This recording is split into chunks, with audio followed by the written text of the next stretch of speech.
Okay, we're now live streaming our council meeting of July 21st. So welcome those who may be watching live or who may be watching this after as a recording. We've just rose from closed session. It's approximately 7:23. Okay, we're now live streaming our. And I gotta shut off my mic. July 21st. So welcome those who may be watching live or who may be. Just give me 1 second. After as a recording. All right, there we go. All right, so we'll start off with, again, rising from closed session. Welcome to regular meeting of council, July 21st. I'll turn it over to Mayor Eady just to welcome everyone again, and I'll start off then with the reading of a motion as a result of our closed session meeting. Okay, welcome back, everyone. We're going to get into this meeting. We've had authorization to move some items up from council members. At least there was no objection, so things will get out of order. In the meantime, though, I'll ask Director Bulmer or Clerk Bulmer to give I think you had a couple of motions or to read. Okay, can hope everybody can hear me. I'm having a little bit of problem with some audio, but so we have a motion that rose from closed session. I'll read the motion that Renfrew Town Council authorizes the mayor and clerk to execute a minutes of settlement and release agreement with Mr. Guy Longtet. I'll ask the mayor to call for a mover and seconder. Mover, please. Seconder. Councillor Koulis and Reed Emo. I wonder if, because I can't see all people on the screen, maybe we'll ask for a recorded vote on this. Okay, just one moment.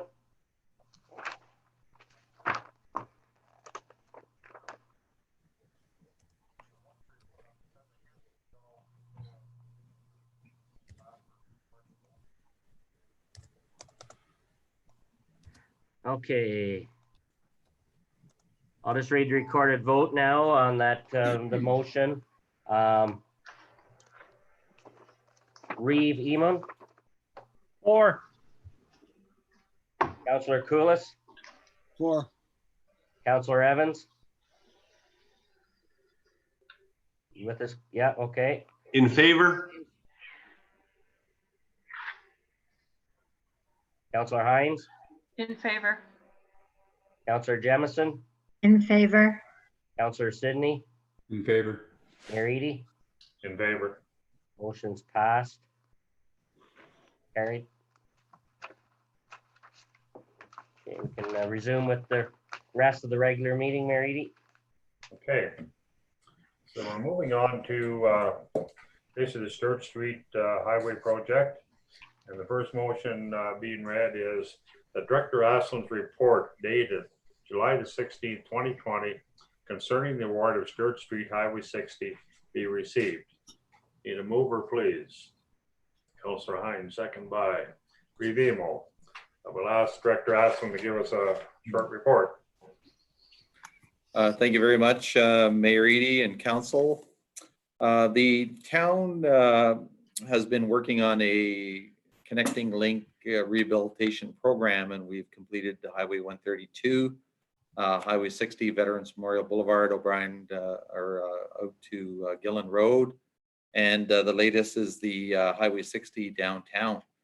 So the next connecting link priority was the Stewart Street from the Bonachere River Bridge to the town limit out by Cal Tire. And we initiated a design in 2018 that continued and was refined till spring of 2020. We did receive some MTO funding for a portion of the design leading from Bruce Street, County Road 20, out to the Cal Tire area. And the town advanced the design of the Bonachere River Bridge to Bruce Street under their own funds. We did go out to tender on June 1st, and we closed the tender on July 7th. And we attracted 3 contractors to submit bids, ranging from the low bid of $5.628 million submitted by Kavanaugh Construction Limited, and RGT Cloutier was the high bid at 6.638, and Bonachere Excavating was in the middle at 5.88 million. We've asked JP2G to complete a tender review, and that is included in one of the appendix of that's Appendix B of the report that's in front of you. The cost of the project was approximately $1.1 million over the amount that was carried in the 2020 budget. And I do have Steve Webster of JP2G, and I'd like to make him available to give a brief report on the cost variances.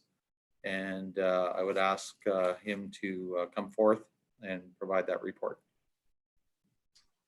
You're muted, Steve. Yeah. Thank you, Mike. Yeah, and thank you, Mayor Eady. Yeah, so as Mike alluded to, there was a difference in funding of about $1.1 million. And this relates back to a funding application that we assisted with the town back in 2019, basically May of last year. So what I want to go through, the report I provided to Mike today is kind of a comparison between some of the differences in the cost estimate that we completed in May 2019 versus the low bid that was received on the project. So first of all, as I alluded to, we did the estimate back in May 2019 when Mike was putting the funding application together to MTO. And at that time, we based our cost estimate on historic costing from projects that we had tendered both within the town and the surrounding areas in 2018. And but there was no escalation allowance provided for inflation. At that time, we were still finalizing some of the detailed design, most specifically some of the geotechnical considerations, the extent and sizing of the storm and sanitary replacement. So of that 1.1 million delta, when we started looking at the bids that were submitted by the low bidder, noticed a number of significant changes. So first of all, the first one was dealing with the granular material. So in the funding application, we had estimated $262,000 for the granular A and B to be placed under the roads.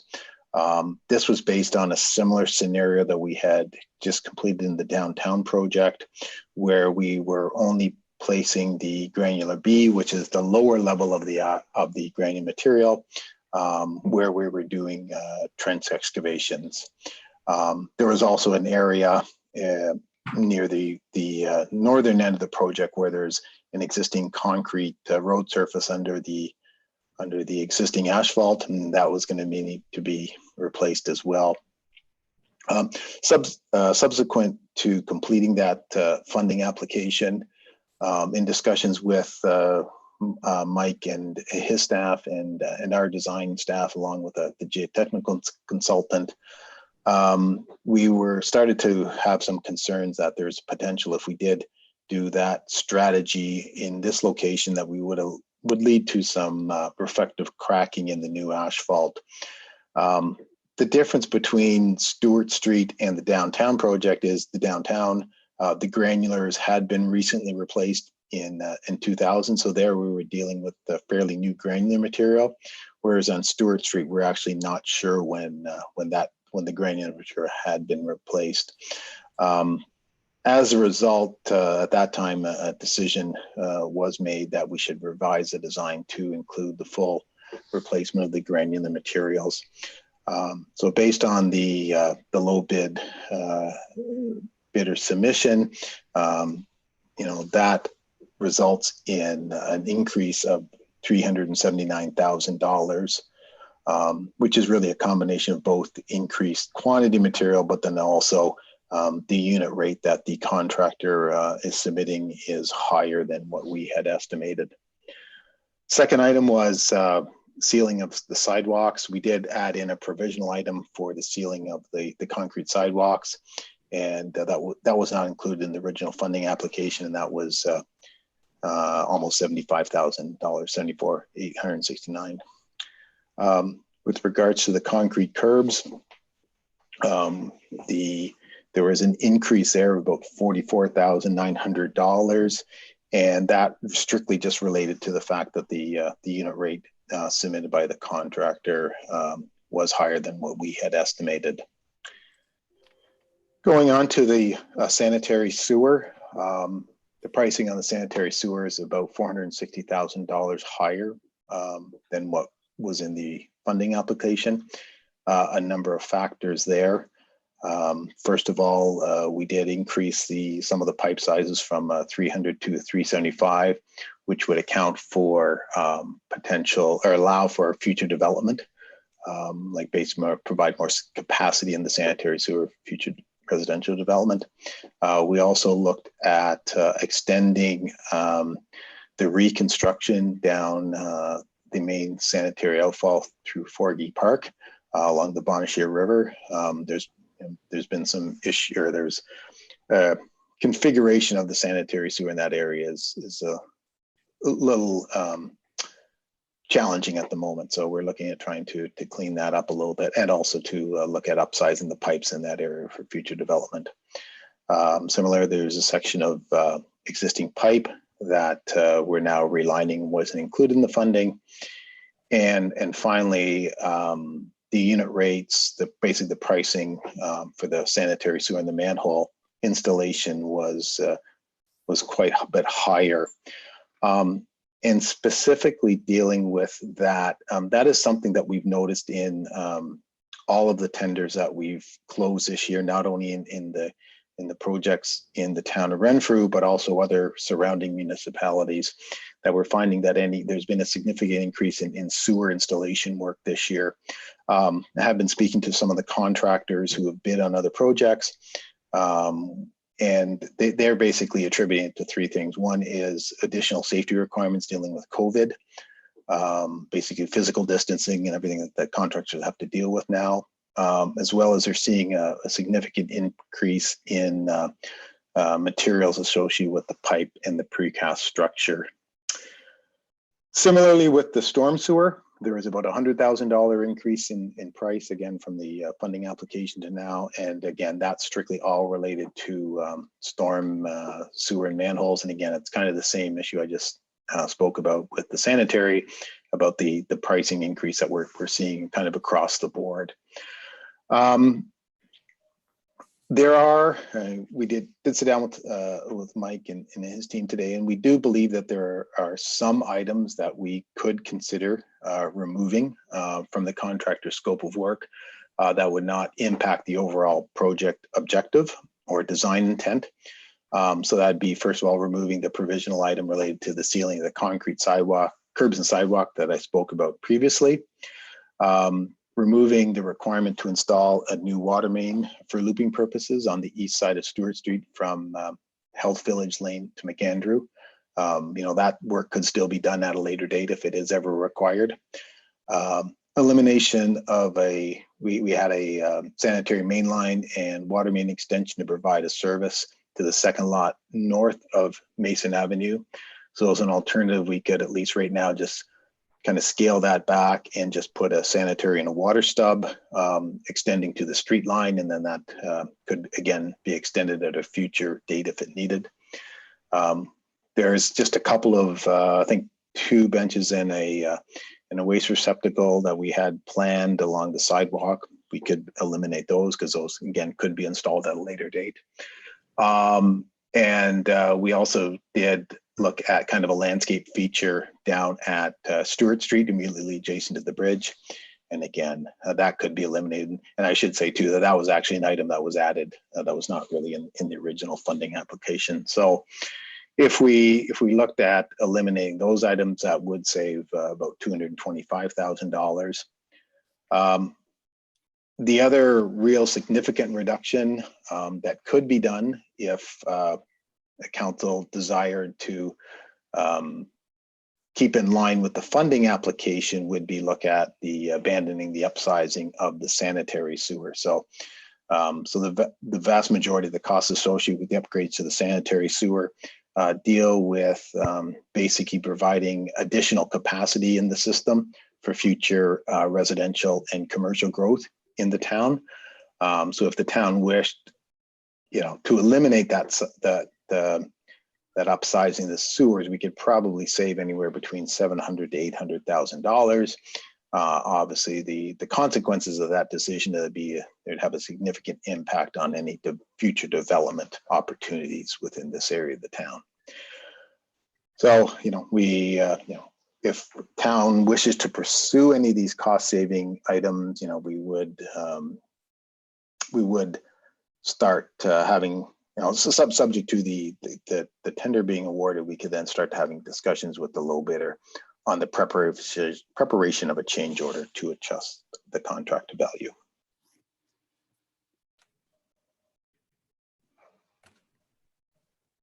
Mr. Mayor, you're muted, but I think you're pointing at me. You can read my lips anyway. Yes, and we did discuss with the Development and Works Committee the options that are available to the town, and as far as reducing the scope. And Steve mentioned some items that would not ultimately, affect the overall project success. So, a bit of concrete ceiling, a little bit of landscaping that could be cut back to $225,000 worth. As far as the reduction in the main sewer work that is providing the excess capacity to allow for future development, that is the most major cost implication, and to remove that sewer work from this contract would have impacts into the future.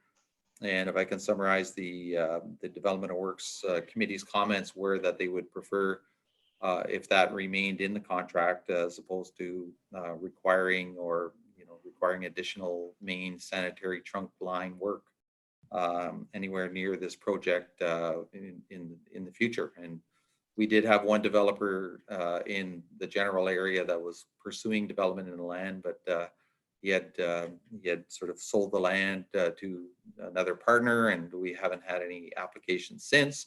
But with development pressures increasing on Renfrew, I think it's a serious consideration that we upgrade those sewers to accommodate for future capacity. And under the funding that's been presented by Treasurer O'Reilly, he has assigned some of the additional costs for the sanitary sewer to development charges, which is a very appropriate location for that. I think in the Treasurer's comments in this report, he asked the council to consider looking at ways to finance the unallocated or the surplus, and that would be through debt and or reallocating future annual capital spending, diverting funds from shave and fave programs into the future, and for capital repayment of this $1.1 million in overage. Or we did have funds from the OSIF formula-based funding, $720,000 assigned to Monroe Harry, which we've advised that project has not been successful. So that's another opportunity to direct those funds towards the infrastructure project, which is what the intent is. Or alternatively, council can look at scaling back the project, cutting out the sewer, or at least taking advantage of these other minor cutbacks of $225,000 and work that into the award to Kavanaugh. But we are recommending this project is funded by the MTO at $3 million, and to not proceed would be having to hand those funds back to the province. And certainly the condition of the road warrants significant work be done very, very soon, or else some other interim work will have to be done. So I guess if council has any questions. Councillor Koulas. Through you, Your Worship, I don't think there's any need to even entertain the notion that we would be handing those funds back. It's a project that needs to be done. I mean, short of us driving on a gravel road in Renfrew, it has to be done. It was enlightening to hear Steve break down some of these costs that have taken this to 1.1 million over budget, which was a bit of a shocker even to me. And I've come to expect this. We had a similar situation on Plant Street North a couple of years ago that cost us over $1 million above what we budgeted as well. But when you see things like $379,000 in additional sewer upgrades to accommodate development in that end of town, I think there's over a third of it right there, and we need to do that. We need to be ready for expansion on the north end of Renfrew. We can't just forget about that just because everything seems to happen on the southeast side of Renfrew. And things like sealing of sidewalks at 75,000 and curbs at 45,000. They're all expenses that we need to incur, obviously, to do this project right and finish it correctly. I think in discussions with Director Aslan, it was mentioned that we may be able to direct more funds through the Treasury in wastewater and water budgets because of this expansion of water services. It's one thing to say we're going to do the road, yes, but most of this money is being spent under the road, and why don't we just do it right? And then we don't have to revisit this situation 10 years from now because some developer wants to buy all the property on the in the old location of the mall and develop it, and there's no services for them to accommodate that. That's my feeling. Any other questions or comments? Councillor Hines and then Revimo. You're muted, Councillor Hines. I totally agree with Councillor Koulis. I think that we wouldn't want to take all of the items out of there when we have the opportunity, when it's ripped up, to put that in properly to accommodate development. And especially with Highway 417 coming through, I think that we will see some development there. And I mean, then we'd have to go back and rip it up. So I think those are very learned comments in regard to the reasoning for the extra expenditure. And I think we're very aware of it. It's not like the project is going on and then all of a sudden we're that much over. So I agree with what Councillor Koulis has said and his reasoning. I have the same feeling. Revimo. Thank you. To Mike and Steve, like $1 million over must have been a surprise, because I think we can all agree that COVID has added, across the industry, 12, 14, maybe 18% to the cost. And so, suggestion might be that the COVID increase to the contract was in the neighborhood about $300,000 or $400,000. So I'm a little concerned about the other 800,000. Just cheap math. So I'm curious. I think people drilled and went into the granulars. So, is it that big a surprise, or was it once, the application went in and then some of the background work? So I'm a little confused about that. Yeah, so I'll answer that. The design and the geotechnical was evolving through the period of the last year and a half. So at the time the submission was made to the MTO, there was one particular strategy, and I think Steve did outline that strategy changed as the design developed, as the geotechnical work became more complete.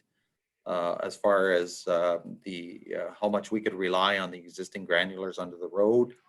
I think also when we started looking at the major extent of the sewer work to accommodate the future growth, it's digging up a lot of the street, like the sanitary sewers in those areas are very, very deep. So you lose pretty much the whole road, which kind of increases the quantity of road reinstatement that we need to do. So those were factors. I know we discuss often on how the engineering estimates can be confidently presented in a manner that, I think Steve, his target is if he's within 5%, then it's good. If he overestimates the project, then we're criticized for padding the project. And as well, if you come into a project with a large budget that's published in the municipal budget process, then the contractors are wise enough to look at those numbers and say, that's the number we're aiming for. At least they know it's there. So it's a bit, and we don't account for escalation. I think is probably a big part of the problem, where we fill out an application in 1 year, and then we put it out to tender in the following year, and then it gets finished in the following year after that. So there's likely a 5% increase in each of those years. So we're almost 2 years away from having the original estimates. And when you combine that with, you get 10%, you add it to a COVID factor, and the complexity of the job also grew in with the sewer work that we're doing and going down over the bank of Forgy Park to the river. If anybody's walked down that stairwell, we're having to put a sewer through that park, down through that bank to connect to a manhole that's down by the river's edge. We did discuss today even cutting that back and terminating that in Forgy Park and leaving that really dirty piece of sewer for another time. But looking at the values and the numbers that we do have from Kavanaugh to complete that work, we're going to save potentially $50,000-$60,000, but it'll cost us several $100,000 to replace that piece of sewer down to the river's edge. So but your points are taken. We're not happy, and it's not comfortable to us to have to come to council with this kind of message that we're over budget by $1 million on a $5 million project. But when you look at all the various elements, there's choices to be made as to which elements should be included. And from what I'm hearing from the council members, they're looking forward to the growth of the community and want to ensure that the infrastructure is there without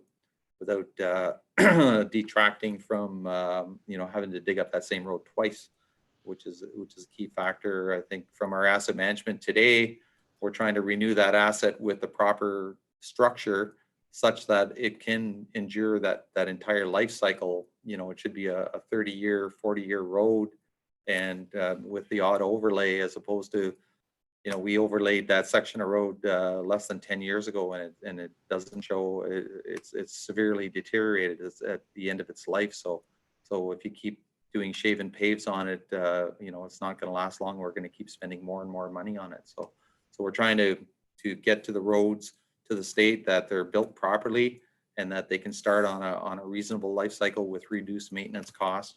But it's a hard pill to swallow to pay the capital to build it. But we understand your points, and they're very valid points, Peter. Councillor Sidney. I'm going to be completely honest with you, Director Aslan. I'm very unimpressed. I agree with Councillor Koulis. I agree with Councillor Hines in the fact that, yes, it's good growth and all of that stuff. But I think this was done very, very poorly. I'm accountable to the taxpayers. I know if I went to my boss and said, "Oh, I just need another $1.2 million," I maybe oversighted it or whatever, I wouldn't have a job. And when we're accountable to the taxpayers, oh, well, it's just $1.2 million. There was an awful lot of educated people spent an awful lot of time on this project. And it seems like we've added stuff, we've changed stuff. I was under the impression back when I first came on that the developer is responsible to upgrade if they need it. It's not our job to do it. So there's still that confusion part. But to not include like inflation, we do budgets every year and we always include 2%, increase your budget by 2%, 1.9%. So to say we didn't factor that in, I've been doing budgets in nonprofit for 25 years, and it's always, okay, well, what's it going to be next year? What's it going to be next year? And I think 1.2 million is a very big mistake. And I feel it puts us in a spot because the valid points are we do want growth in Renfrew. So, you vote against it, you look like you don't want growth and you don't want that other end of Renfrew to grow. You turn it down, people get mad because the road isn't being done. you approve it, but then people are mad because we approved the 1.2 million. I'm just really, really disappointed in how this whole thing rolled out from everybody that was, involved. I think it's just, I don't get it. There's always seems to be over budget. And somewhere along the line, we got to get it together. And I'm trying not to be rude by any means. It's really frustrating when we have to answer to people, and this hits the media, that council approves a budget for Stewart Street that's $1.2 million over budget. And keep in mind, we're still in COVID. So like, there's people that are struggling, and it's really, really concerning to me that we're having this discussion, because I thought we would have been a little bit tighter on it. So. Yeah, and I can sense your frustration, and I share it to the extent, but even looking at the bids that were submitted, they're very, very tight documents that say the contractors need to do a very specific scope of work. And even amongst 3 contractors, there's $1 million difference between the way they bid it. So there's a lot of factors, a lot of complexity. There are a lot of professionals working and contributing to each part of it. And if it was an exact science, then we'd always be on budget. But no, I sense your frustration, and we're not putting it in terms of trying to put council in a position that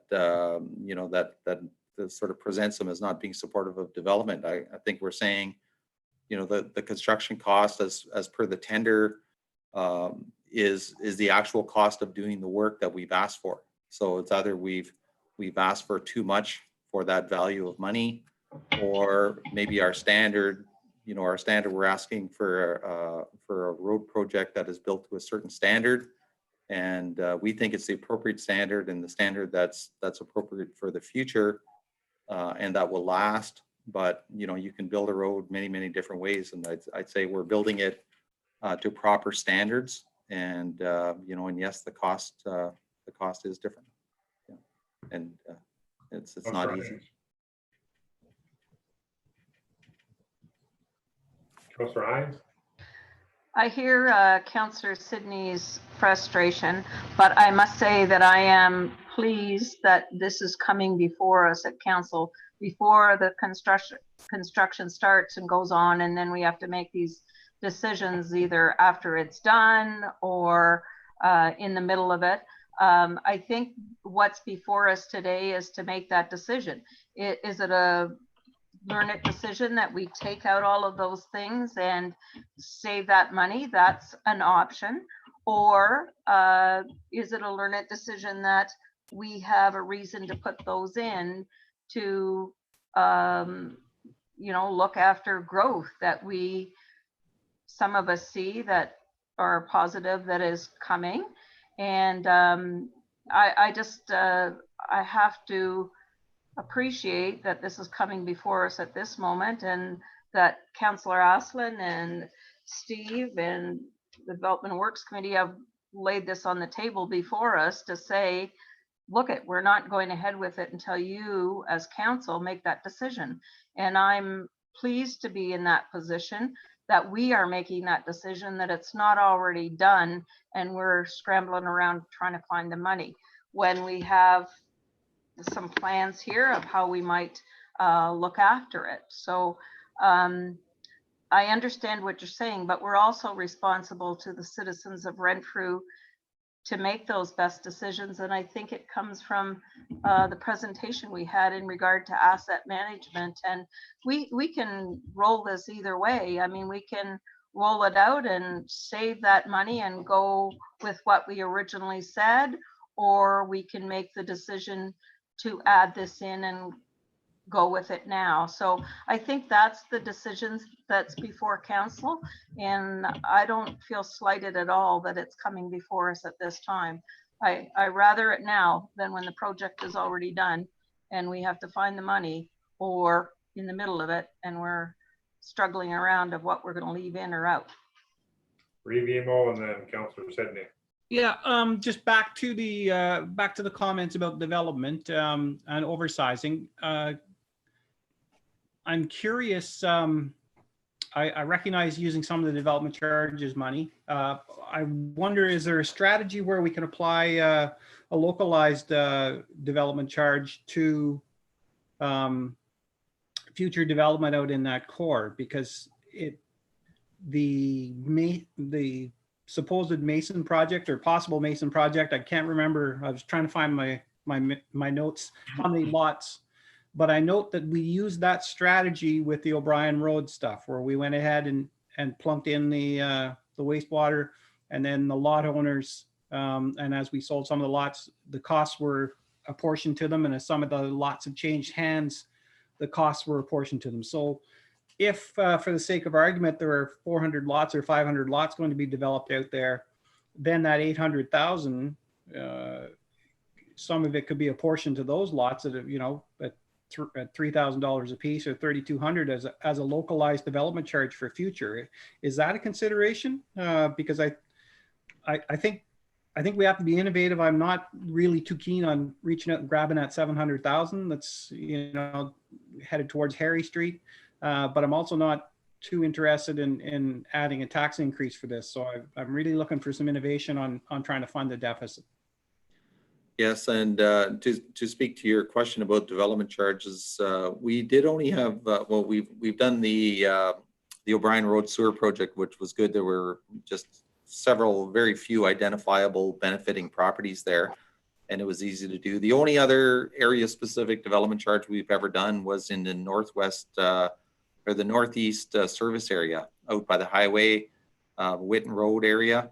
And at the time that it was presented, it was a very negatively viewed development charge method by the proponents who were developing out in that neighborhood. The revision to the next version of the development charge took that area specific development charge and distributed it amongst the community and so that any development would be building a fund to contribute to all of the infrastructure that required expansion to handle growth. We are in the process right now of going through another development charge study with our asset management plan and related studies. We can certainly look at that area as an area specific development charge, or keep it in the general development charge and raise funds through it. I think the real challenge is that, and it is a very appropriate use of development charge money. The treasurer may want to comment on it. I think right now we're not sitting with a lot of development charge money in the sanitary sewer into things. So we would be relying on setting a fund or setting some of these costs aside to be recovered by development charges, and depending on the number of permits that are drawn, the development charges that are paid, it may take quite some time to pay off. If we put all of it, like an $800,000 allowance or $1.1 million in sewer, it would take us a long time to recover that through development charges. But certainly it is appropriate that development charges be used for that infrastructure. There's very strict policies on what we can collect from development charges, and in the sanitary aspect, it's any pipe that's 300 millimeters or larger is collected through development charges, not a local developer responsibility. So it is the town's responsibility to look at building that infrastructure to support development, and we recover those costs through development charge. But certainly we can, through the development charge bylaw that we're working on right now, we can examine that alternative and present that to council. Councillor Sedney. Just further to Councillor Hines, I can agree with what you're saying.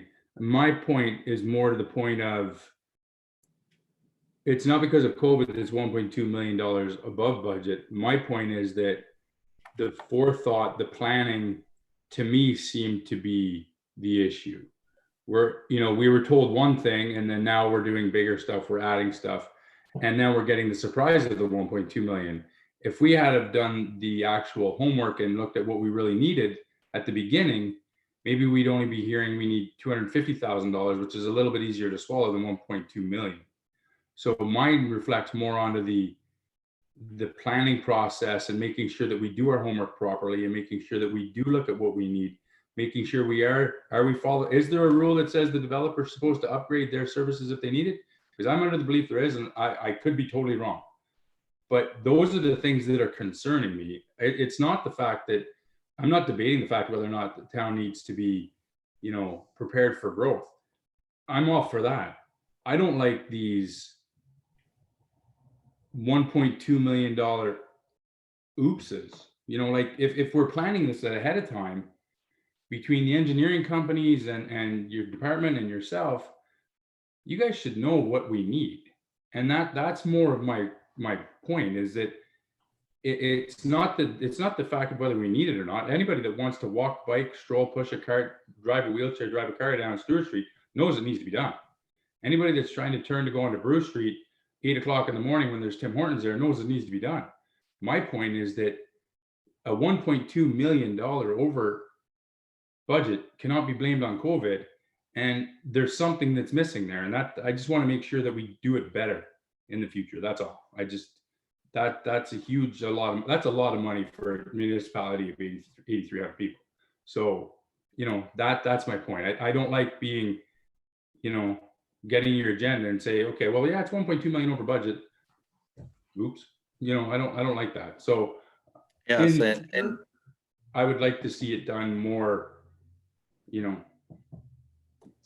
somehow, because that I told you up front, I'm not overly impressed. So that's just, I just want to make sure that we can get it better for the taxpayers. That's all, in the future. yes, and I would just comment that we're not coming to you saying, oops, it's $1.1 billion over. The planning process is quite rigorous with conceptual designs, public engagement into into the design process. There's many meetings, design review meetings that happen through the course of development of a project like this. They are very complex projects, and certainly you only know what it's going to cost once you tender it and get the tenders back. And I'm not disagreeing with that. I think my other point is how many changes were made after, how many upgrades were done after.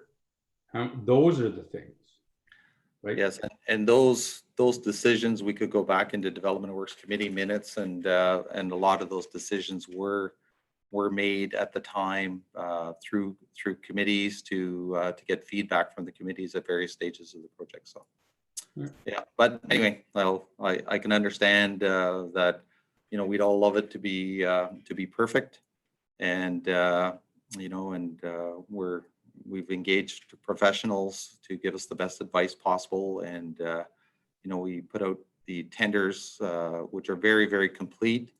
As far as the number of change orders we get on projects, they're very, very small in relation to the project. So I think the process is being done well. There are, these kind of overages are not in anybody's comfort level. Okay, Reeve Emo and then Councillor Koulis. Okay, so to Clerk Bulmer and to Director Asselin at the same time, is there I have the impression that we have to make a decision tonight to get it started. Is there the means of making a decision to go forward with the understanding that there is a finance plan coming back, and also some kind of a recommendation as to how to bring that 1.2 million down? And I don't know what that is. But as you suggested, we bring in professionals and yourself to offer us good advice. So is there a means of doing that at the same time? Because I'm still not, I'll be honest with you, I'm still not comfortable with $880,000 hanging on a limb. I know we can wander out and debenture that, but I'm not, if we're going to debenture 800,000, we might as well debenture a lot more, to be quite frank, and save the money in the development charges fund for something else. Because 300,000 is not going to matter if you add it to the 800,000 in terms of the payment over 25 years or 20 years substantially. So I think I'd like to see some way of doing it going forward, reducing the price a little bit, but also coming up with some innovative way of financing it. And I'll be honest with you, I'm not going to let go of the localized development charges shtick. I think that's I think it's a tool that we need to take a closer look at. So as far as the timing and where we're at, I think our evaluations are such that that we've evaluated what could be taken out and not impact the project scope. As far as the $225,000, we're prepared to put that. And that 225 or that 225,000, Steve, did not include the provisional items. That's correct. So there's still another $170,000 in provisional items that are really not, like, that's work really not allotted. That is a little bit of a contingency fund as well that we have on the project. Yeah, so provisional items are items they put in there, like rock excavation in case they do hit rock in a particular area, that we can draw upon those numbers that are in the tender. But if all goes well, then we don't use them. If things do go a bit south, we've projected those costs and have items. So that's 170,000, and then we have the 225. I think that's what we're saying. We're prepared to go to the contractor, upon award, to get those numbers out of the contract and award. I think as far as the financing options, the treasurer, and we can ask Carrie to chime in, but the options are debt and using the OSIF money, or what was the third option here?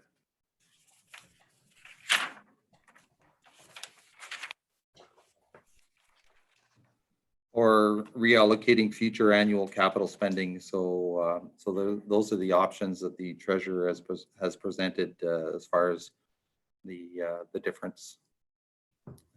I would suggest, though, reallocating capital spending over the last few years has contributed to the problem we have at Stewart Street. Likely. Yeah. So it would just add to some other problem down the road somewhere else. That's all. Yeah. And so, I don't think I can live with that item number 3. So you've indicated the OSIF formula-based funding. There's $720,000 or $730,000 that was allocated, and what I've heard from a couple of councillors is that they would prefer to allocate those to other infrastructure projects that come along. Is that correct? For me, at this point, yes. Oh, sorry. Sorry, Don. That's Mayor, Your Worship. Councillor Koulis? I think I pretty well had my concerns answered. Where did 1.2 million come from? I heard 1.1. Somebody added 100 grand someplace in the last 20 minutes. Now it's 1.2. It's like, when this thing's done, is it going to be 1.5 million? Like, there's the thing. I mean, we've had how many major construction projects in Renfrew, and every one of them have went somewhat sideways, with the exception of Plant Street South. I mean, we had lots of trouble on O'Brien Road and the Veterans Boulevard, particularly at the intersection, commonly known as Confusion Square, where they went down and found another road and delinquent water mains. And then there was all kinds of requests for contingencies from the contractors and threatening lawsuits to the town for overages and so on. That's a project that didn't really go that well and still is showing its signs. I know when you drive down the boulevard, you still hit ruts and bangs and so on. And then of course, throw in Raglan Street South, which we just finally got them off the main street late last week. So here we are now, about to dive into another rabbit hole that we're 1.1, I believe, million dollars over budget. But we have an option. We can spend the amount of money we're budgeted for. We just have to do less project. And then what happens whenever development comes our way in the near future? Like this budgetary number, if I believe right, going back through the minutes, of late 2018. This is when this started. This budgetary number came to the surface for the restructuring of Stewart Street, and we just never were able to get the funding from the government to go ahead with that project. Now we're in 2020, we're getting ready to award it. Yeah, we're over budget. We're over 1.1 million, but we've got a lot of stuff added to this project that we can take off. That's our option. We can do that. The only option I see what we can't do is we can't decline the tenders and not do this job. We have to do this job. So at what level do you want to do it? Treasurer Riley. To clarify, this particular bid is $1.1 million over budget. We also have $100,000 of design fees that are as yet unfinanced. So the total is 1.2 million that we're short at this point in time. The design fees that were budgeted and approved 18 months ago have not been financed yet. We got 90% of a portion of it from the ministry, and the rest, and that, when you can refer back to the report from 2018, was left as unfinanced at that time. So there's $103,751 in design fees that are also unfinanced on top of the project over budget of 1.1 million. There's the 100,000. Okay, any other questions or comments? Okay, hearing none, we'll call for the vote then. All in favor?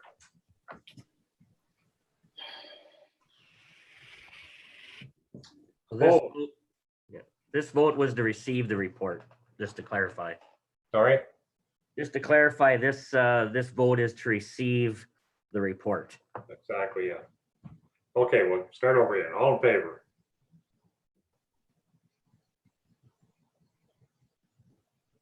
Councillor Jamison, I can't see your vote.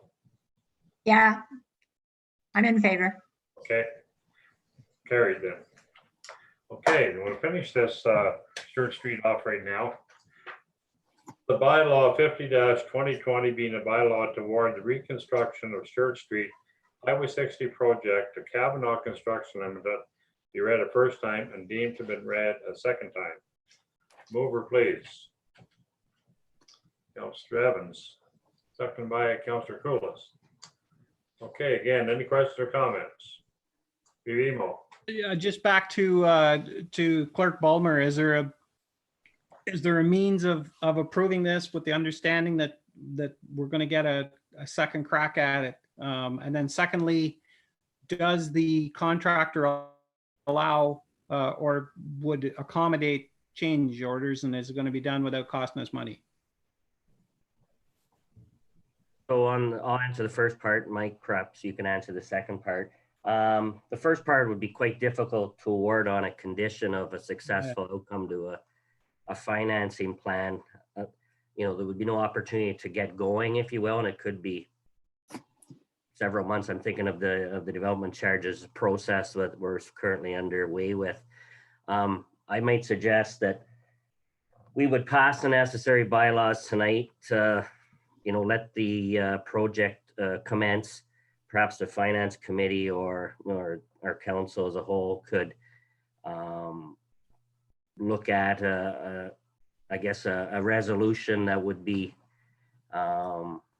acceptable to direct staff to engage in a process to look at opportunities, whether it's development charges or otherwise, to help finance the overages of this project. So I think it's too difficult to link the two as a subject to clause, but certainly I think it's possible, or it may be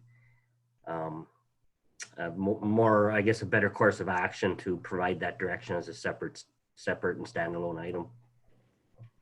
Okay. Yeah.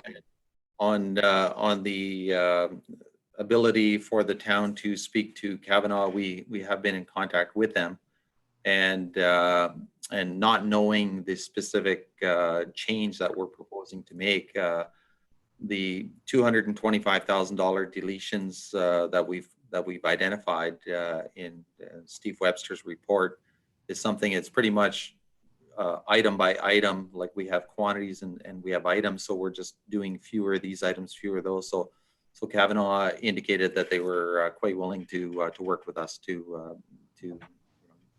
get those items straightened out, and certainly I think the major milestone is if we were trying to take out 20 or 30% of the cost of the project, then that would be different. Yeah, but just minor amounts, the $225,000 that we're speaking of wouldn't be an issue. If it's $1 million, then that's a broader issue.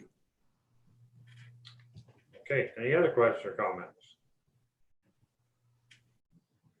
Councillor Hines,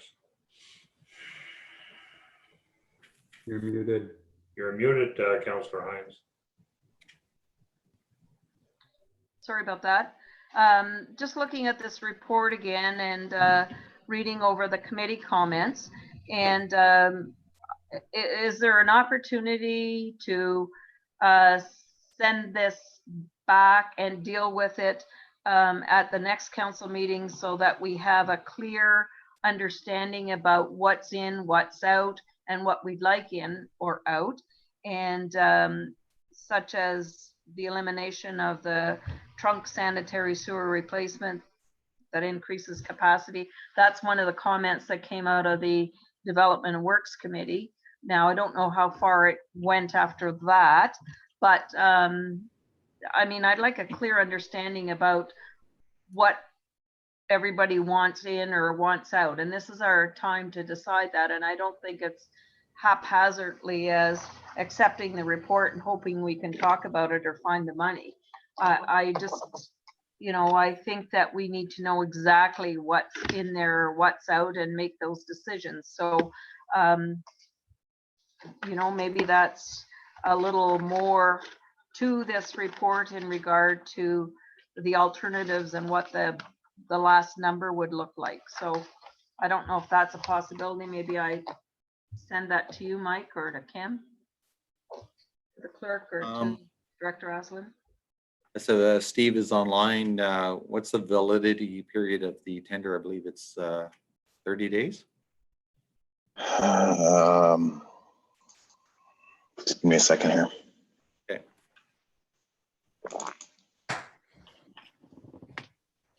As far as the technical aspects, you know, I think the 200, what we're telling you as staff is the 225,000 can be taken out and not impact the design. We can build chunks of water main at a later time on the edge of the road or outside of the developed area. I think if you start looking at try to reduce it to a great extent, then you're into you know, larger issues and potentially affecting the overall tender and price.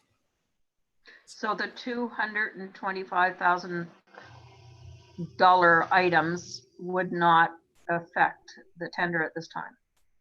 Yeah, we're saying we can likely negotiate that with the contractor. Okay. To remove those items because they're very clearly identified in the tender. Okay. Yeah, Steve. Mr. Webster. Yeah, the bids are open for a period of 45 days. So it closed July 7th, so it'd be kind of near the I guess end of August. That'd be open till. Okay, thank you. Councillor Sidney. Just clarification on, like, you know, I kind of agree with what Councillor Hines is saying, because to vote on this right now, we're voting on the big overall everything, right? The 1.2 million, everything that's in the report, that's what we would actually be approving, correct? Mm-hmm. Unless you give us direction to award the tender based on removing the 225,000 that we've identified. Then you'd be awarding the remainder minus 225. But then that goes back to Councillor Hines, if I'm understanding correctly, that we don't really know what those, like, you know what I mean? That's just quick to say, well, we'll remove this, we'll remove that, but what exactly is it? So Yeah. we can You know, put that I up on think- the we can put that up on the screen right now. That letter from Steve and just go through each item. It's pretty clearly identified.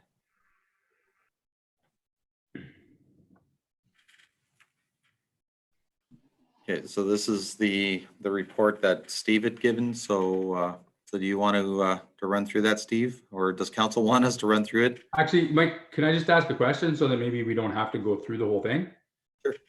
If we were to take any of these $240,000 items or 200 whatever thousand items out, how detrimental is that to the longevity of the project?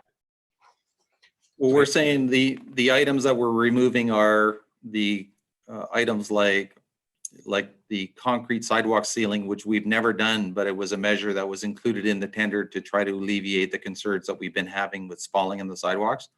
So it's not that detrimental because we've never done it before, but so that's an item we could remove. As far as the sections of water main looping from McAndrew to the Mason Street area, again, we looked at the details to provide linkages off the edge of the road so that that water main could be connected and looped later. So it's deferring cost to later, right? That's what it's doing. Right now you have a price from a contractor who's willing to do it at the same time.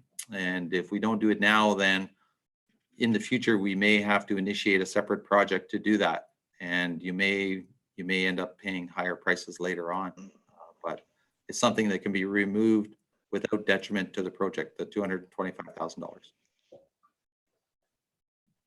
But it's probably work you'll need to do later at potentially higher cost.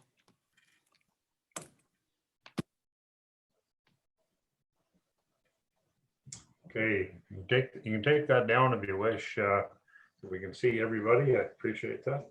Thank you. Okay. So any other comments? So Steve? Yeah, you're muted, Steve. Yeah. All right. Okay. Sorry. Just wanted to follow up on the one comment that Mike made on the water main. The other option we did look at, some of that water main extension on that east side of Stewart Street potentially could be funded by a developer. If some of those lands developed, then potentially a developer may have to extend that water main. So even though Mike said that, you know, the town may be deferring the cost, the other option that may happen for the town is that the developer actually installs that at a later date. How much was that worth, Steve? $75,000. Councillor Hines. I think that comment just brings me right back to where I started here, that I said, you know, I would like to see this in a package because we have it in and out. And as Councillor Sidney said, he would also like to see what the end package would be. And, you know, if we're kind of directing staff to say we're taking out the 225 and what else can we possibly save on, I think we're making it at a middle of the road kind of agreement with council and where we need to go and how we can actually work with the developer on that. I mean, that's another step to be done, but I think for council's decision, that's really important to, you know what we're living without and how important it is to get it done now, or, you know, go for the gusto, or like this is where we can save some money. Yeah, I would like to make a motion that we table this until possibly, you know, and hold a special council meeting maybe on the 30th of July, which is a Thursday, so we can have a little greater understanding of what adjustments can be made and make a more informed decision. I think, you know, we've heard that, and if that's an acceptable amount of time, it shouldn't delay the project too much, you know, with 6 working days until that kind of a council meeting. That wouldn't delay the project that much. So, you know, I'm prepared to make that motion. If we have a special council meeting, it'll happen on the 29th, not on the 30th. Sure. Oh, I'm sorry. Yes. I forgot it was your birthday. Oh, there goes the surprise party. I would second that motion if we could have something come back that's a little more precise about what we would be in and out and consequences thereof. I have to ask Clerk Bomer, that motion and seconder on the table right now, is that can that be handled as an amendment to the original motion, or No, we'd have to. The mover was Councillor Evans, seconder was Councillor Koulis on the first and second reading of bylaw 50/2020. So we'd certainly need them to withdraw that motion first. Otherwise, it needs to go ahead. It's on the table. okay? So Councillor Koulis and Councillor Evans, Certainly, if it would appease the fellow councillors to further discuss the what are considered add-ons to this particular project. But again, I believe they were almost necessary to facilitate growth at that end of the town for future development opportunities. And again, if everyone would like to, and we did go over this matter multiple times over in our committee meetings, talking about the expansion of this bit of plumbing work, and unfortunately it comes at a cost. Either we do it today or maybe in another 20 years when there's another opportunity, but you'll never see the roads in a condition as they are today, as you will be again in 20 years if we just leave them be, because again, it would be a pity to maintain them over the next 10 or 15 years, when we know that we're going to be literally ripping them right down, I believe to about almost 30 or 40 feet deep. And that will take up from what is it, from foundation to foundation. It's going to be from the whole street all the way down. What is it, almost a mile? But I'm all right if you'd like to stay for another week for further discussion. Councillor Koulis. Well, like Councillor Evans, if the rest of council needs another week to hash this out in their minds, to ultimately come back next Wednesday and say, yeah, okay, let's do it, so be it. I'll pull my second out. One of the things we forgot to mention here too, I think there was some discussion about trying to do this and do it right, and if we had to finance anything at all, the interest rates are so good and probably going to be good for 2 or 3 years. And if we have to borrow money like at 2% versus doing something else and bringing in the contractor as an extra down the road, the 225,000 could be $500,000 type thing. I'm just throwing that number out there. It could be totally wrong. So, but at the end of the day here, Councillor Koulis and Councillor Evans has been willing to withdraw the last motion. We have another motion on the table. We have a mover and a seconder. Is there any further discussion on that motion? That was Reeve Emo and Councillor Hines. I think Treasurer O'Reilly was there for a second. Did you want to say something, Treasurer O'Reilly? Yeah, just to clarify, based on one of the most recent comments, the interest rates are nice and low right now. The debenture for this project would be at the end of the project, which is 2 years from now, or 1.5 years from now. There's no guarantee as to what the rates will be at that point in time. That's absolutely correct. It's always you're always rolling the dice there, never knowing 100%. All indications have been said interest rates are not going to change much in the next 2 to 3 years. But anyway, that's speculation, of course. Vivian, were you one more comment? Yeah, and I think just to Councillor Evans and Councillor Koulis, I think what you can see is council is prepared to say yes. We just have to get a better understanding what we're saying yes to, and the cost and the way to finance it. So I appreciate their comments and probably their frustration, because as was noted, you've debated it numerous times at committee.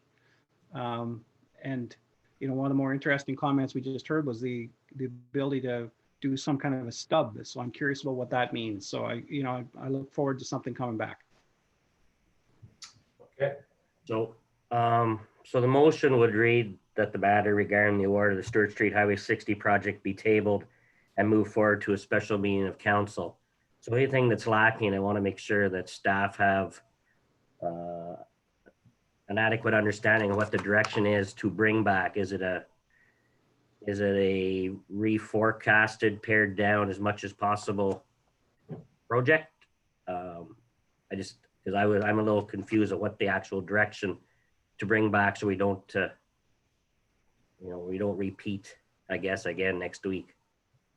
I guess the direction would be, I'm sorry, Councillor Coolidge, I'm stepping in here a wee bit, but I guess the direction would be to look at the whole project and see where there's money to be saved that, bring it forth, and whatever the totals you can find.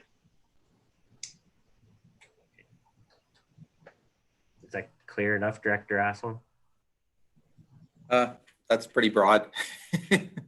But I think what I'm understanding from the comments is that people would like to see what makes up exactly this 225, and the cost savings that we're identifying. So we'll show you diagrams of which pieces of pipe we're removing and various, what elements are being changed specifically that we've identified. Is that correct? Okay. Review more. Yeah, and I think too, Mr. Webster made a comment about something being able to be held off and then assigned to a developer in the future. So, if there's any opportunities like that, I think I agree with your statement earlier. The development should pay for development. So I'm curious to see what that ends up looking like. Okay. Before we leave it, just to make sure, is everyone then, I heard the date of the 30th.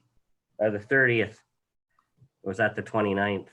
29th. Anyway, as long as it's not Thursday, I don't care what date it is. As long So as the date of the 29th, doable for everybody? Is everybody willing to commit to the 29th? At this point in time, subject to some unforeseens? Yep. It can only take 15 minutes. I thought this meeting would be short. Are you available, Steve? Okay. Yep. I'll have to see. I know I do have a doctor's appointment that day in Ottawa. So I just have to confirm when that actually is and how. I should be, but especially if I'm assuming it's going to be at the same time. Yes, and Yep. I didn't commit to a date in the motion that I read, so we'll Yep. certainly discuss it ASAP and nail that down and get that out to council right away. Yep. So the motion's read, basically tabling the matter to move forward to a special meeting of council. Okay. Do you want to read the motion just for clarity, and then Yes, that the matter regarding the award of the Stewart Street Highway 60 project be tabled and move forward to a special meeting of council. okay, we have a mover and a seconder. All in favor? Carried. Okay, so that effectively sets aside bylaws, first and second, third reading of bylaws 50 and 51, 2020. So we can now go back to the minute or to the motions, beginning with the adoption of the minutes from the last regular meeting. Okay. Next motion that we'd be reading, that the minutes of the regular meeting of council held electronically on June 23rd, 2020 be adopted as printed. Over, please. Councillor Evans, sorry, and Councillor Hines. Okay, any discussion on the minutes? Hearing none, all in favor? Carried. But the communication from the real estate, there's a bunch of these, and maybe we can save the comments till I read the next. I think there's 4 requests for for financial help of some sort. So maybe we could leave them all till the end and then have one discussion. That the communication from the Renfrew District Food Bank received July the 10th, 2020, concerning the waiving of fees associated with renovations and repairs to be received, and further, Renfrew Town Council refer this request to the Finance Committee for review and recommendation. Mover, please. Councillor Evans, second by Councillor Hines. Okay, all in favor? Carried. That the communication from the Royal Canadian Air Force Association dated July 15th, 2020 concerning a request for funding assistance be received. And further that Renfrew Town Council refer this request to the Finance Committee for review and recommendation. Mover, please. Councillor Evans, second by Councillor Colas. Again, all in favor? Carried. That the communication from the Renfrew Agricultural Society received July the 13th, 2020 concerning a request for funding assistance be received. Further, Renfrew Town Council refer this request to the Finance Committee for review and recommendation. Mover, please. Councillor Evans, second by Councillor Hines. All in favor? Carried. That the communication from the Renfrew Canadian Legion received July the 17th, 2020 concerning a request for funding assistance be received. And further, Renfrew Town Council refer this request to the Finance Committee for review and recommendation. The mover, please. Councillor Evans, second by Councillor Hines. Okay, before I ask for a vote on this, is there any comments on any of these requests?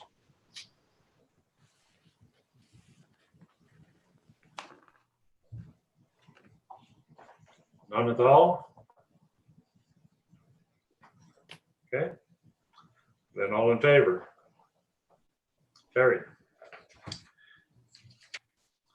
Okay. The Planner Withers report dated July the 16th, 2020 concerning a zoning bylaw amendment, temporary use bylaw for the restaurant and bar patios be received. Mover, please. Councillor, Revimo, and second by Councillor Hines. Again, I'll turn it over to Planner Withers for a report. Thank you, Mayor Eady and members of council. Am I audible? Yes. Thank you very much. Just going to my report here and my agenda. So just as I scroll through here, as council's probably aware, mid-June, the province reopened restaurants on an outdoor only basis. The province recently moved to stage 3 in our area, which allows for partial reopening in the interior of restaurants. So this is potentially going to be less of an issue now that there's the opportunity for indoor dining, but I think it's still prudent to deal with this, given that it is something that restaurants are currently doing, and given that we all don't really know how long this is going to go on for, I think we need to be prepared to deal with it in an appropriate fashion. So, in early July, the province enacted Ontario Regulation 345/20. And what that regulation did was it removed a lot of the process requirements for what are called temporary use bylaws under the Planning Act. What a temporary use bylaw is, it's a zoning bylaw that is in effect for a temporary period of time, and once it expires, that's the end of it. There is no legal, if you start a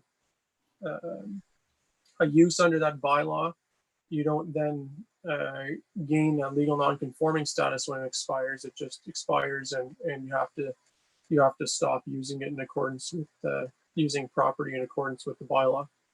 So that's under Section 39 of the Planning Act. There are various reasons that you would pass a temporary use bylaw, but the idea is that you want to permit something to occur for a limited period of time. When when the province reopened restaurants on an outdoor patio only basis, it immediately occurred to me that the most likely location that restaurants would want to expand, particularly in the downtown areas, within their parking lots. In fact, that's what many restaurants in town have done. Finnegan's stepping back, Rocky Mountain House, the Wing wants to do one, the Legion. So there are a number of restaurants that are doing this, and my initial thought was to go the temporary use bylaw route, but given the constraints in terms of process, it can take up to 90 days. That's how long a zoning bylaw can take under the Planning Act. So that obviously causes some issues. People were wanting to put these patios up immediately. So we, at the staff level, we've, in talking to other municipalities, other planners from other municipalities, the consensus is that most municipalities are just letting it slide. That they're allowing patios to expand in required parking areas without requiring any approvals, or not, just generally not enforcing the zoning bylaw. Of course, the issue with putting a patio in a parking area is that it's required parking for the restaurant. So now you have less parking. Add on top of that, that in many cases you have accessory structures like tents, like you see at Rocky, that that don't meet any setback requirements, probably exceed coverage requirements, things of that nature. So, given that this is a temporary situation, I think the temporary use bylaw is the way to go. The province obviously caught on to the fact that the timing and the appeal eligibility and all of those things, it has the ability to make, essentially, for all intents and purposes, to make the temporary use bylaw, an ineffective tool from a timing perspective, and they've addressed that through Ontario Regulation 34520. So with that all in mind, we're recommending, staff are recommending that council pass this bylaw this evening. It's attached, I believe, as Appendix A, draft bylaw 4920. The effect of the bylaw is to allow any non-compliance with zoning bylaw 49-2010, 46-2010 rather, for the term of the temporary use bylaw. The temporary use bylaw is set to expire January 1st of next year. That timing coincides with the AGCO's current flexibility that allows restaurants to expand their patios under their current license without having to officially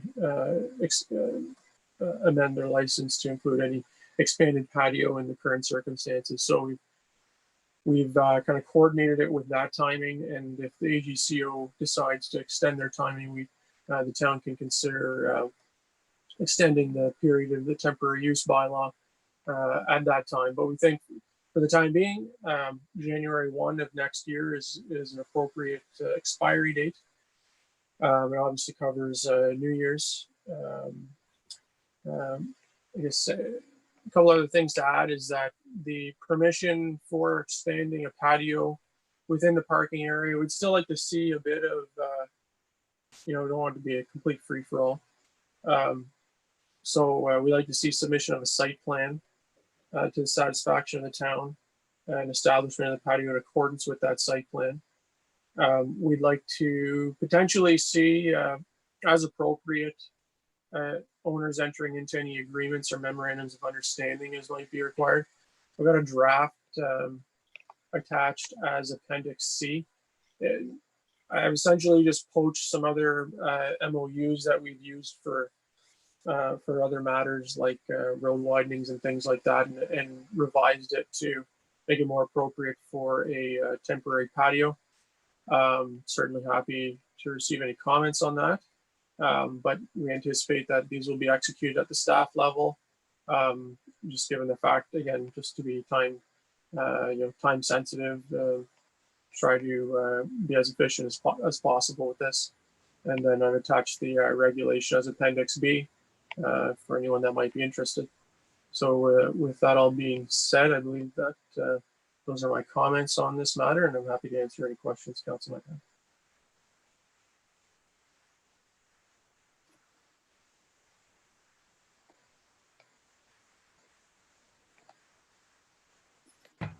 Councillor Coolus. Thank you, Your Worship. So in essence, in all that we just heard from Planner Withers, we're going to waive fees for patios for restaurants and bars. And I hear that and I understand that. And we really only had one until just recently. And now we have a second one on Raglan Street South that from my understanding, there was no application made whatsoever for it. And there has been some verbal altercations within the Department of Development and Works with this owner concerning a sign that blocks the sidewalk. So how do we manage this kind of stuff? And I don't want to drag this out to a half an hour discussion tonight at council meeting, but how do we deal with this sort of thing when you open the book and say everybody can put a patio out without, all they have to do is get a permit, and in this case, they didn't even get permission. So they're using the method of beg forgiveness rather than ask permission, and that's a concern to me. Yes, Planner Withers. Yes, and through you, Mayor Eady, I should clarify, and I tried to. Director Aslan rightly picked this out when he reviewed my initial report, that I needed to make it more clear that this doesn't apply to sidewalk patios. This is only related to private patios that are on private property. So patios that are on the sidewalk will continue to need to go through the standard encroachment process. You are quite right, Councillor Koulis, that council has waived that $300 fee. But the process, that's a different issue altogether. If anyone wants a sidewalk patio, they need to go through the standard process. This is simply to deal with the issue of restaurants putting patios in their parking lots and taking up required parking spaces as a result of that. Okay, any other questions? Okay. Chief Welch.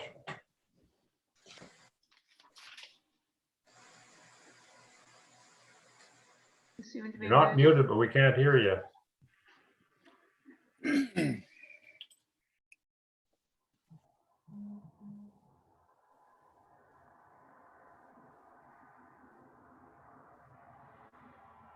You look good though. I don't know. I don't know what happened there. Anyway, any other questions, comments? Okay, hearing none. All in favor? Carried. Okay, the bylaw 49-2020 being a temporary bylaw, a temporary use bylaw to regulate the use of restaurant or bar patios during the period of COVID-19 emergency within the town of Renfrew pursuant to Section 39 of the Planning Act and Ontario Regulation 345/20 be read a first time and deemed to have been read a second time. Over, please. Revimo, second by Councillor Hines. Again, any questions or comments on this? Revimo. I don't know if Planner Withers, you've had the opportunity to read Bill 197 yet. Is there any, because it amends like, I think 10 or 12 different acts. Is there anything in the Planning Act?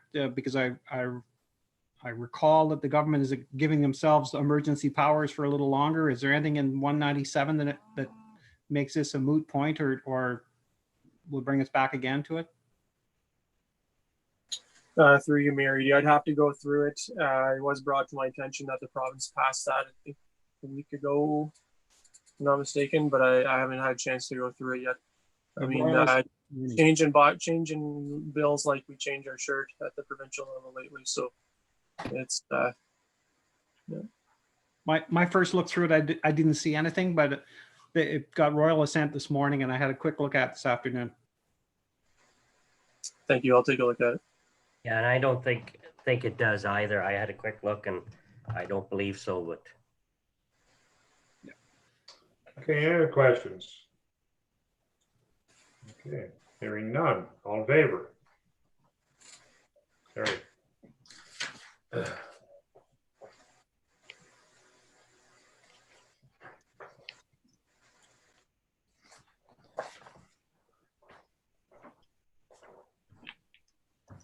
I missed one of them.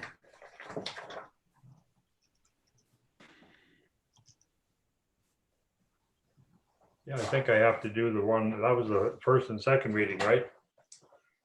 that's correct. Okay, the bylaw 49/2020 being a temporary use bylaw to regulate the use of restaurant or bar patios during the period of COVID-19 emergency within the town of Renfrew pursuant to section 39 of the Planning Act and Ontario Regulation 345/20 be read a third time and be passed. Mover, please. Councillor Evans, second by Councillor Hines. Ken, any more questions or comments? Okay, hearing none. All in favor? Carried. The bylaw 48/2020 being a bylaw to amend bylaw number 29/2016 as amended to establish fees and charges for services, activities, and the use of property provided by the town of Renfrew be read a first time and deemed to have been read a second time. Mover, please. Councillor Evans, seconded by. Sorry, Councillor Hyde, seconded by Councillor Sidney. Okay, who wants to give a report on this? Director Hill, were you the one that had most changes here?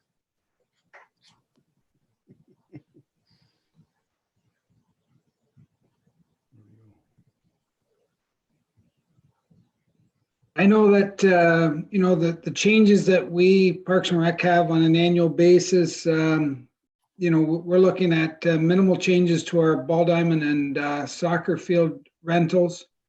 We've also looked at increasing our fitness center memberships slightly, just to, you know, prepare for additional equipment purchases and what have you. We have looked at reducing our rental rates at 2 of the rooms at the rec center just to try and boost usage. The usage has dropped in the last year or two, and some are saying it's because we're charging too much. So we did lower those rates, or proposing to lower those rates by $5. But overall, you know, Parks and Recreation and facilities have minimal increases on an annual basis. We're not looking at raising any of the ice rates this year, and any of the other rates are typically what are increased on an annual basis. Any questions or comments? Councillor Hines. Just wait till I unmute. Just a quick question in regard to the camping fees at Mattaway Park. This is, I don't know what meeting I missed that we were having rough camping out there, and how would one go about that? And I'll just get that answer first, and then I have a second question if I could, or comment. I believe that you know, the town has established rough camping as on part of the property at Mattaway, referred to as the Bluegrass Road. We have, for a number of events, been requested to have camping, and in order for us to charge a fee, we need to have it in our fees for service bylaw.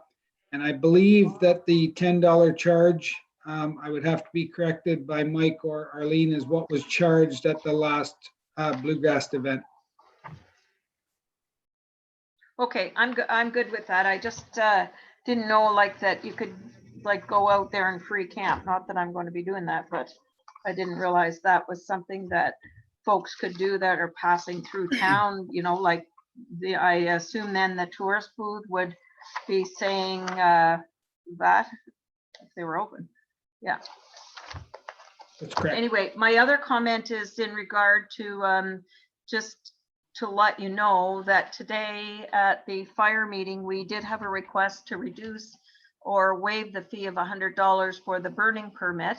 And as that's in place and in this bylaw, we are not bringing forth a recommendation at this time for that to happen, although we have received a petition and we have discussed it, but we will, as we do, review that bylaw on a regular basis. So we have the Chief Welsh has set it aside until our October or November meeting to review that and see if we could do something in regard to if you have a permit and it's $100 this year, then next year it might be less, but there are some costs incurred in having that permit, and it's a lot different than being in the country, getting a burning permit or not even having to get one when you live in a municipality. And we need to, I mean, the houses are a lot closer together here and we need to ensure safety. And I think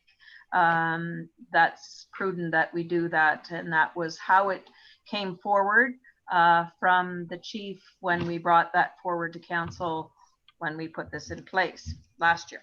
So you will see that in the near future coming forward, but otherwise, you know, we would be including it in here. But we've had 30 people get a permit. So there are some people that are very happy with the idea that there is a permit fee and the reason for it, and the diligent inspection that goes on by and advice that comes from the fire department and the chief. Okay, any other questions or comments? Just for the sake of clarity, the only other minor changes to the fees and charges was in Schedule A, and that was to the NSF or return check fees from $20 to $40. And that was already, or had been endorsed by the Finance Committee at their meeting, their fourth meeting of the year for 2020. And we've also captured the new charges under the fire departments for record checks, fire code compliance letters, and inspection and compliance letters.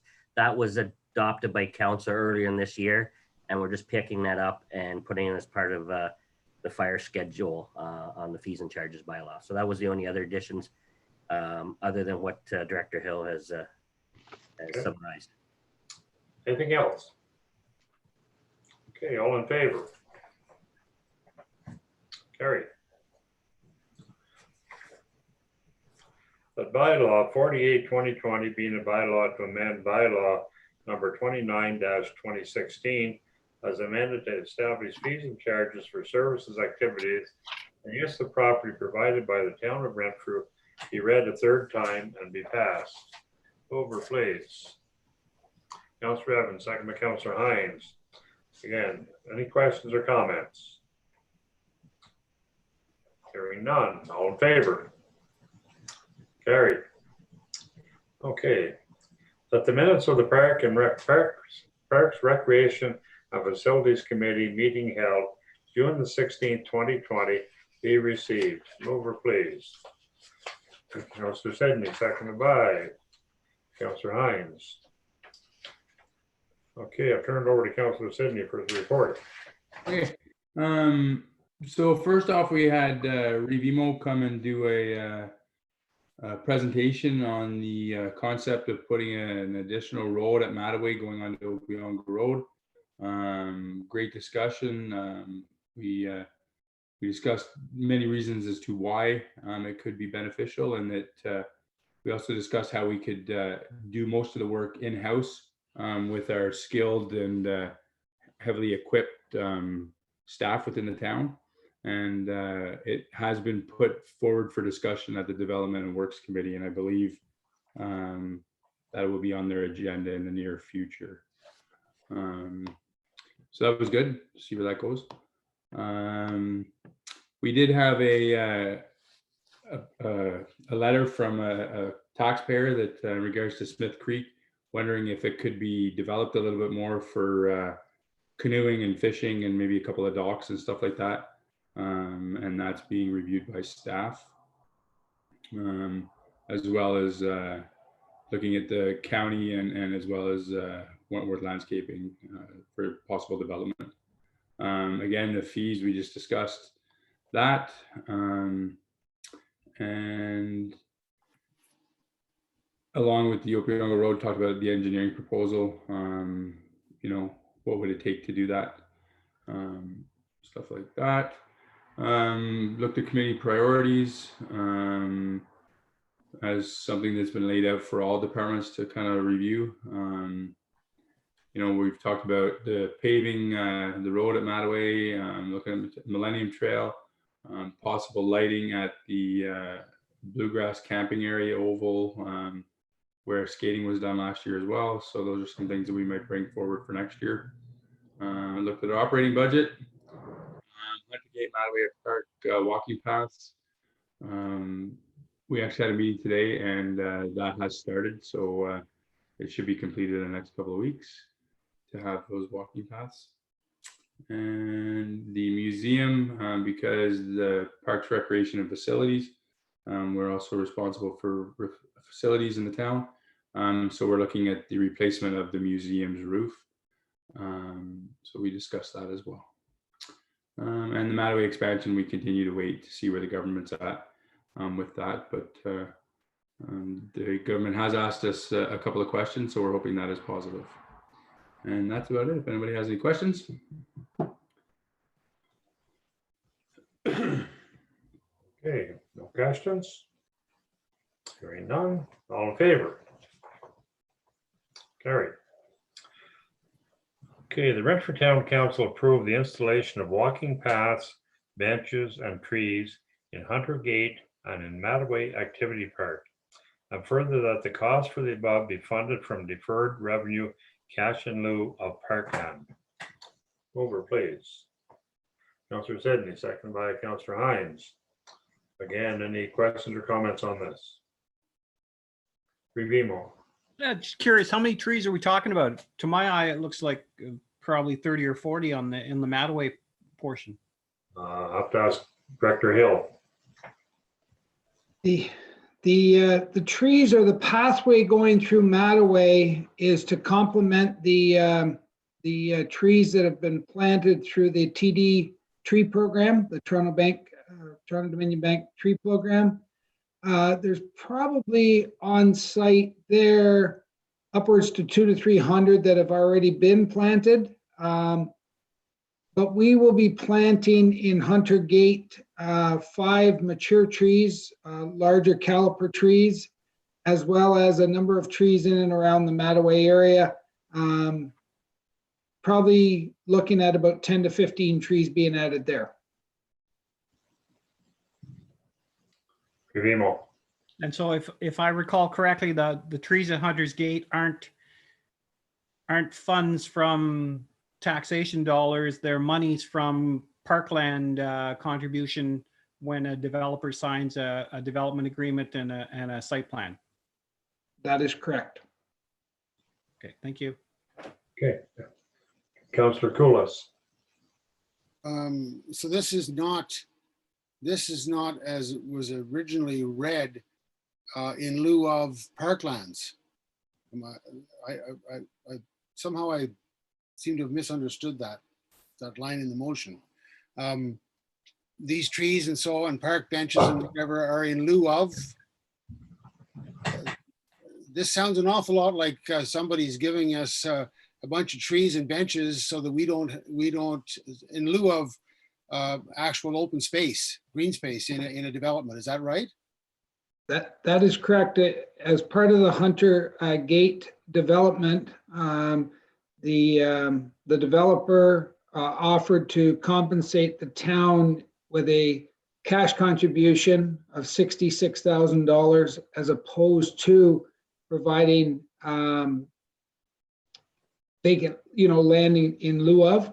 So the town accepted the offer of 66,000. And what we're doing is we're spending those funds to develop the parkland that was established in phase 1 and 2. Any other questions or comments? Okay, hearing none. All in favor? Carried. Okay. Might as well stay right there, Director Hill. The Director Hill's report dated July the 16th, 2020, concerning the purchase of a genie boom be received. I further, Renfrew Town Council authorized the purchase of a genie boom X-45 XC with jib-4-wheel drive from United Rentals in the amount of $91,049 plus HST. Over, please. Reed Beamo, second by Councillor Sedney. Turn it over to Director Hill for the report. So what had happened in 2018, the capital budget amount of $70,000 was approved to purchase a genie boom for the department. Because the price of the genie boom come in well above the amount of $70,000 budgeted, staff did not bring a report forward to make the purchase. And over the past years, we've just contracted out that service for working at elevated heights. With COVID this year, we did find a number of projects where we required elevated devices, and we went back to the 5 original people that quoted it back in 2018. We asked them for a price to purchase new. We asked them for a price to what they had for a used unit, and a price to continue renting. After review of those documents, the staff felt that we would be best to recommend the purchase of a unit due to the number of departments and number of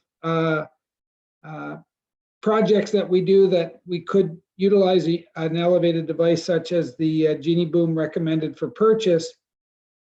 And at the time, when I put the report together, I was recommending the purchase of a new. Now, we did have a recreation committee meeting earlier today where we discussed the pros and cons of renting versus purchasing used. And the recommendation that came out of today's meeting is that the rec committee feels that we should be purchasing the used unit. I totally understand and support that motion to purchase a used unit.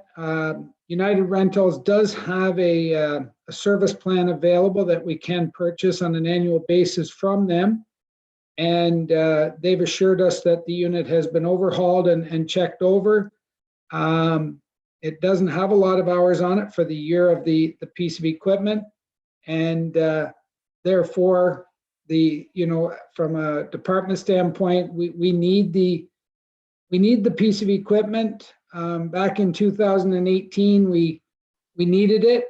It came in over budget, and to be truthful, the reason we didn't push forward with that piece of equipment is we didn't have adequate storage for it at that time. Now, with the construction of the new storage building, we will have a storage for it to keep a quality piece of equipment lasting a long time. And therefore, I know my recommendation was to purchase new, but I have no problem whatsoever with the purchase of a used piece of equipment, because I think it's something that all departments and other agencies within the town can utilize and see beneficial to the purchase. Okay. Any questions or comments? Councillor Hines. I'm fine with all that. I just am wondering with this report, and I would assume that Clerk Ballmer would capture that in his minutes, and that really the recommendation or the review by the committee doesn't say very much here, nor does the financial comment. It just basically states exactly what Kevin said. And yes, this report is saying to purchase new. So I'm just wondering if we kind of put this report aside and then make a motion to go with the rental agreement, if that would be appropriate. Because if we approve this. We're not, I know one of the options is to rent on this, but I'm just maybe looking for a little guidance too from Clerk Ballmer, how we handle that. The procedure we would use here was we'd have the mover and seconder to withdraw their motion, if they were willing to do that. That would be, who made that motion?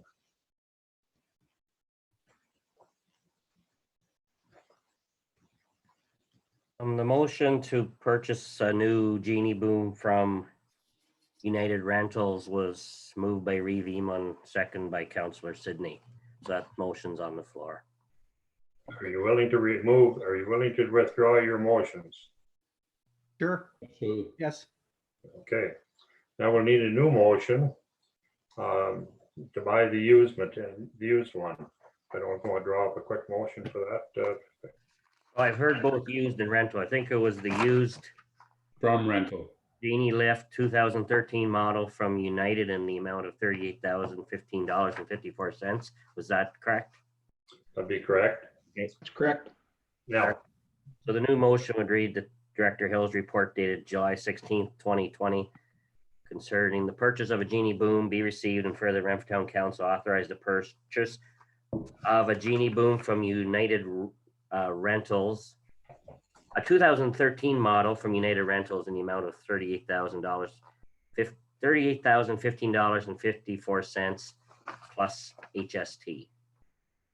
the other part to this, Director Hill, do you want to explain the service agreement, or do you want to do this at the same time?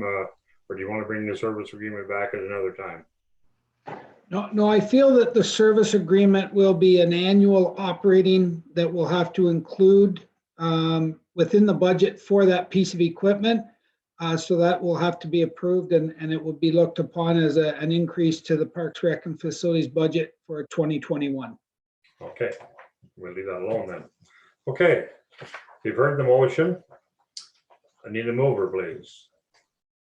Councillor Hines, second by Councillor Sydney. Any further questions or comments? Councillor Sydney. I just want to make a quick comment to commend actually Director Hill and his staff for being open-minded that way.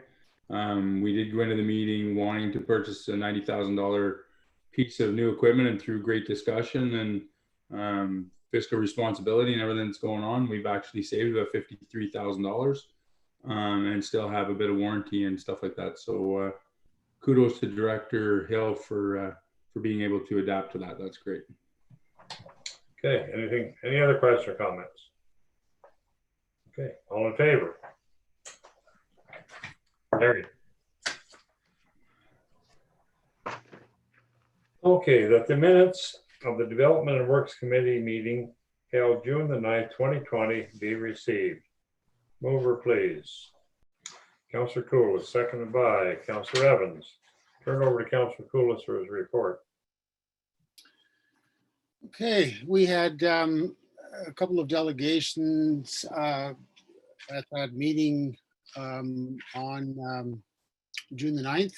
One being a business owner on Raglan Street that had some concerns about a perceived throughway between her building and the next door neighbor's building. We did listen to her concerns and did in fact inform her that that was not a drive-through, and it was private property owned by herself and her adjacent neighbor, and that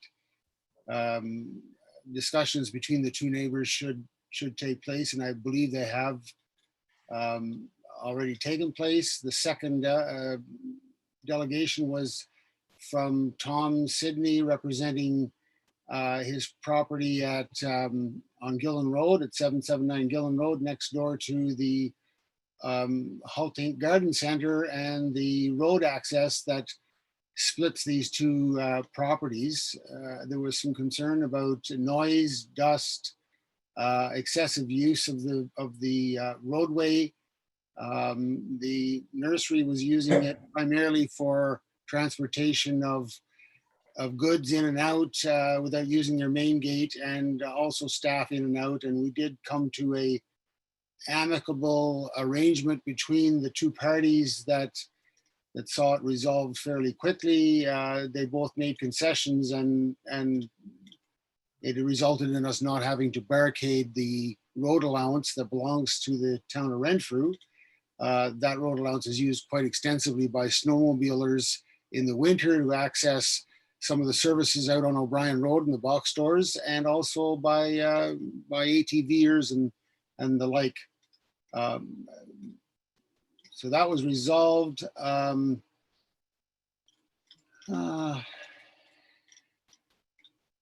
There was a building report, of course. We went over some of the development fee charges and so on. The building permits were considerably lower, really based on COVID-19. McGrimmon Holdings are actively selling within the Hunter's Gate, and I know that from experience that those singles and townhomes are selling, and there is stage 5 is beginning to take shape. So the building report will be substantially different the next time this report comes to council. The staggered shifts, of course, have ended. There's a lot of the things that we dealt with at that meeting have been sort of become the stuff we've dealt with, if not the last council meeting, we've already dealt with it tonight. Stewart Street, we know Empire Ross is on the go. The Raglan Street South project is about to go to tender within the next few days. McAndrew is already tendered out to BEI. The water tower restoration work is being designed. Monroe Harry will not happen because of the CIP funding not coming through. Downtown deficiencies were dealt with, and happy to report to council tonight that we're done with that project. The trees have been, and many of them have been replanted. Many species on Main Street were actually, what actually seemed healthy were actually replaced, and that's to the tune of like over 30 trees were replaced on Main Street that didn't seem to fit the habitat they were in. Not to mention the ones, of course, that were dead or dying, and the ones that were vandalized back a year ago. We have done a report on traffic study on O'Brien Road to satisfy a potential developer that is looking for more access to their property that they purchased, and we have discussed it ongoing. The discussion's ongoing with that developer. Backhoe has already been dealt with at the last council meeting. Yeah, I believe that I have covered most everything in adjournment. So if there's any questions, I'd be glad to try and answer them.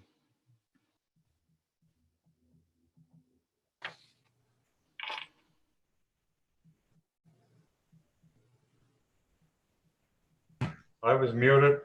Now you're muted.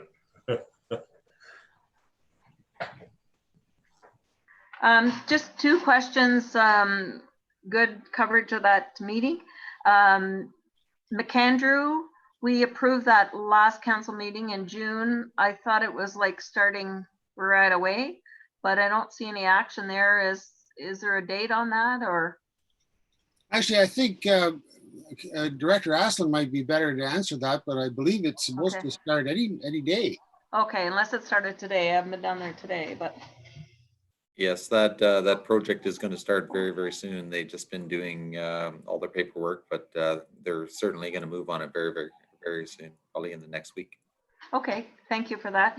And the second question is in regard to the water tower. You said they're working on the design of it. Is that coming to council, like, so that we kind of know what's going on with that? The tender's been issued and will close shortly, and then a report will be coming forward for award of some services if everything is in line. Okay. That's it. Okay. Anything else? Nemo. Yeah, page 2, where it talks about the access along the town road allowance, and it says it provided permission. Now, is that registered to title, or is there a sunset clause? I'm not opposed to it. I'm just curious. Is So there a where- file? So where are you, Revimo? The third last paragraph on page 2 of 7, where it talks about so it says when the lines were installed, the previous director of development and works provided permission to use the municipal land to access the backside. So is there some kind of an agreement with the sunset clause, or is it part of is it attached to the title of his property? I'm just curious, that's all. Because you sort of like to see something that's got some paper. Yeah, and in this case, the previous director, there was no paper on it. It was more or less a verbal agreement. So it's that's kind of where it stands today.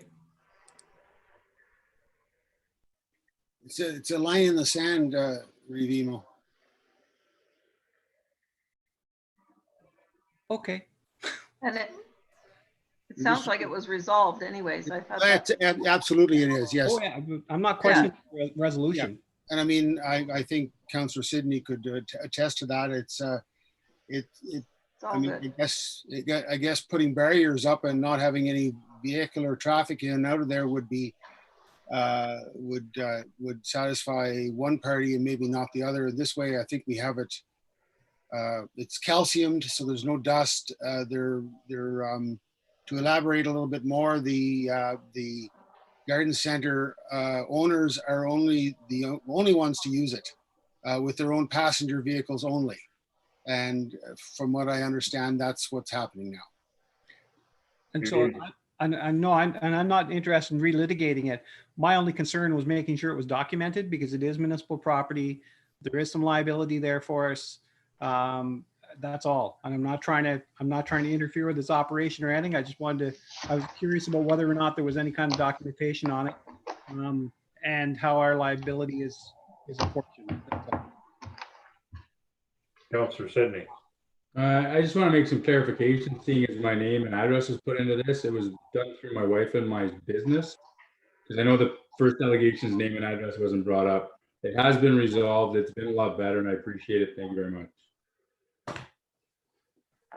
Any other questions or comments? Okay, hearing none. All in favor? Carried. Thank you. Any new or unfinished business?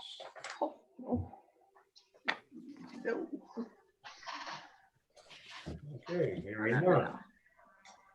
The bylaw 52-2020 being the bylaw to confirm the proceedings of the council, Corporation of Town of Renfrew, the meeting held July 21st, 2020, be read a first time and deemed to have been read a second time. Mover, please. Councillor Evans, second by Councillor Koulis. All in favor? Carried. The bylaw 52-2020 being a bylaw to confirm the proceedings, Council of Corporation of Town of Renfrew, the meeting held July 21st, 2020, be read a third time and be passed. Mover, please. Councillor Evans, seconded by Councillor Sidney. All in favor? Carried. We do now adjourn, and it is 9:25. Thank you very much. Have a good evening. Good night. Kevin.